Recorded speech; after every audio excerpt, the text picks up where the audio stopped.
Di suatu tempat yang gelap, menyalalah sebuah lampu meja yang amat terang benderang.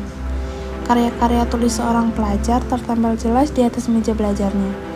Tawa dan sedih tercurahkan di buku hariannya.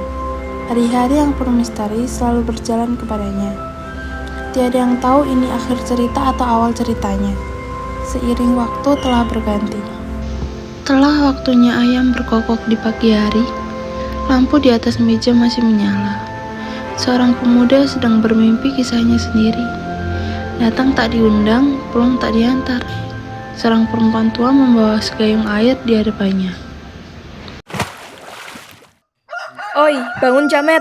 Bangun, lihatlah ayam telah berkokok. Teriakan perempuan tua sambil menyipratkan air di hadapannya. Pemuda itu membuka sedikit selaput matanya di hadapan perempuan tua itu. Ia perlahan-lahan berdiri dari tempat singgahnya dengan kepala yang masih samar-samar. Seketika, ruangan menjadi sunyi. Jarum jam berdetak sangat keras. Ia menoleh ke arah jam dinding. Tanpa disadari, ia terlalu tidur lama bagaikan putri salju. Suara kendaraan sudah berlalu lalang di jalan raya, seakan-akan memanggilnya.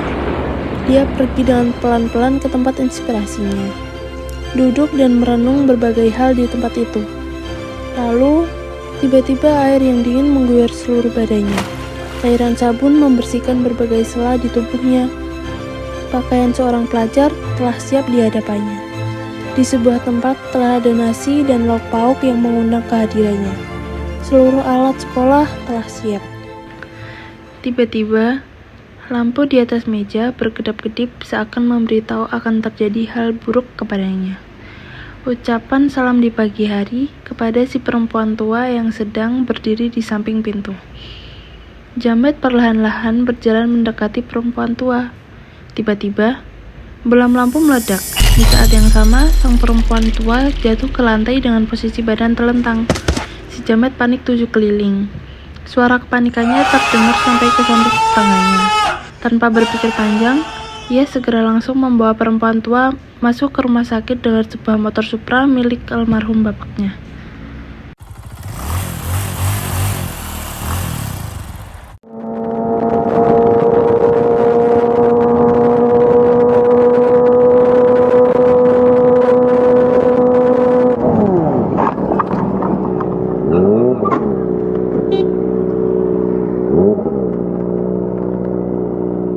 Sampailah ia di bangunan putih yang tegak dengan lambang palang merah di atasnya.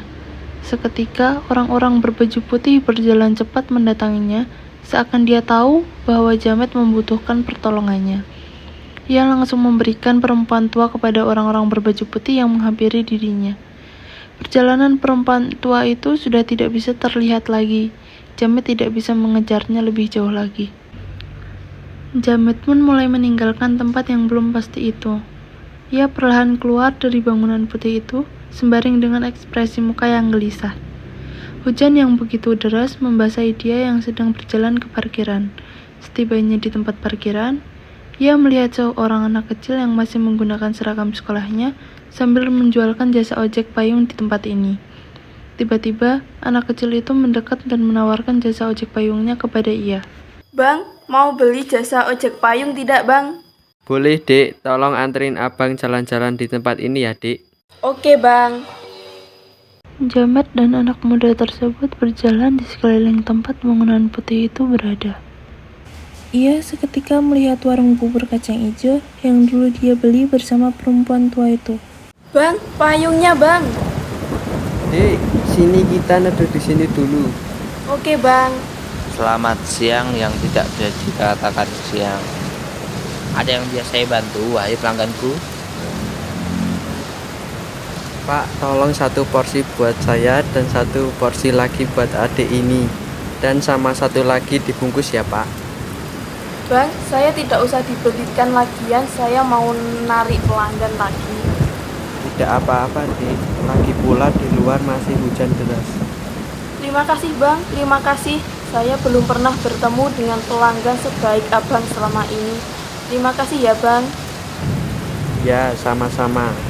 Mohon maaf nih, mengganggu suasananya yang sedang sedih-sedihnya.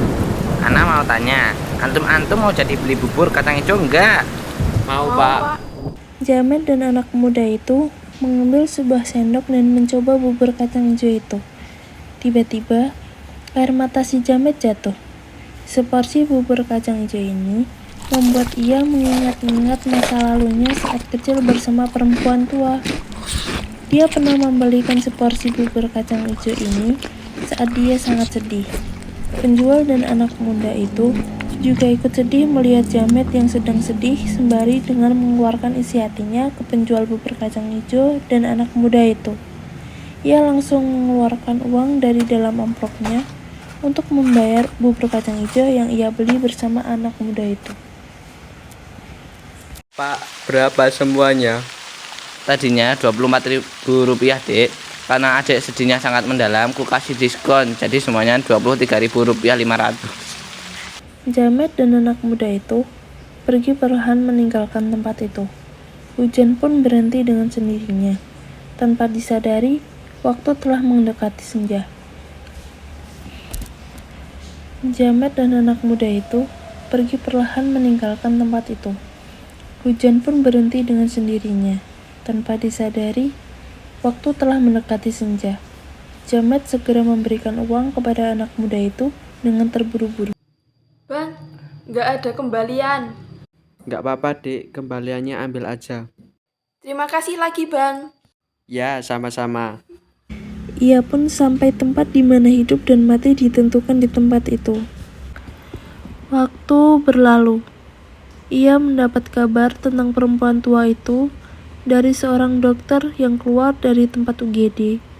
Ia berpesan kepada pemuda itu, Ibumu sedang dalam kondisi sioman, ia hanya terkena darah rendah. waktu berlalu. Kamu tadi dari mana? Kamu habis pulang sekolah? Tidak, Ma. Saya dari tadi di sini.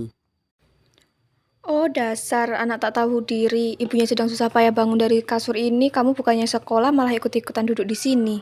Aduh, udah bikin surat belum? Belum, Ma. Dahlah, mending pingsan lagi aja. Akhir yang bahagia, tapi seketika membuat menjadi tidak bahagia. Jamet pun menyesali perbuatan ia hari ini. Tetapi dia juga bersyukur bisa bertemu dengan penjual bubur kacang hijau dan anak muda itu. Ia pun berharap bertemu dengannya lagi. Akhir cerita ditutup dengan perjalanan pulang si Jamet dan perempuan tua itu ke rumahnya.